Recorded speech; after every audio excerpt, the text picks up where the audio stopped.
জায়গাটা নিয়ে এখন কথা হচ্ছে সেটা হচ্ছে বাংলাদেশ উত্তপ্ত এবং সেখানে হিন্দুরা সংখ্যালঘু। কিন্তু পশ্চিমবঙ্গে বিজেপি সরকার, বিজেপি আছে, সেই বিজেপি কিন্তু একেবারে এইটা নিয়ে মিটিং করছে এবং দাবি করছে যে পশ্চিমবঙ্গে যে প্রতিবাদ হচ্ছে তার জন্য নাকি ইউনূস ভয় পেয়ে গেছে। পশ্চিমবঙ্গ জুড়ে আমরা দেখেছি আমাদের প্রদেশ কংগ্রেসের পক্ষ থেকেও মিছিল করা হয়েছে। সেখানে যেভাবে বাংলাদেশে হিন্দু বৌদ্ধ সহ যারা সংখ্যালঘু ধর্মাবলম্বী তাদের উপরে আক্রমণ চলছে, তার বিরুদ্ধে বিজেপিও তাদের মতো করেছে, এমনকি আইএসএফও কালকে কর্মসূচি করেছে।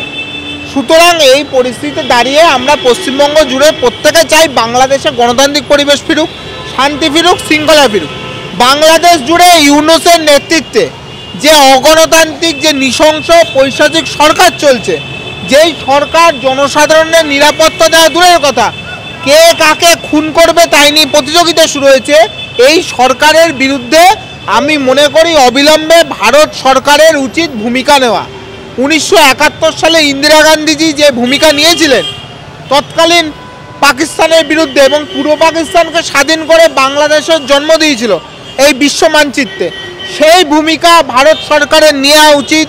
সামরিকভাবে হোক, কূটনৈতিকভাবে হোক, আলোচনার টেবিলে এনে হোক, ব্যবসায়ীভাবে হোক, শিক্ষাক্ষেত্রে, স্বাস্থ্যক্ষেত্রে বয়কট করে হোক, যেভাবেই হোক বাংলাদেশকে গণতান্ত্রিক রাষ্ট্ররূপে আবার একটা ফেরানোর দরকার। আর সবথেকে বড় বিষয় আমাদের মনে একটাই প্রশ্ন জাগছে, যেই লোকটাকে অশান্তির জন্য নোবেল দেওয়ার দরকার সেই লোকটাকে নোবেল শান্তি পুরস্কারটা কি করে দিল? সেই ইউনূস কি করে নোবেলের জন্য শান্তি পেল, যে যার অশান্তির জন্য সারা পৃথিবী দেখছে অশান্ত বাংলাদেশ? এটা আমাদের মনে সবথেকে বড় প্রশ্ন।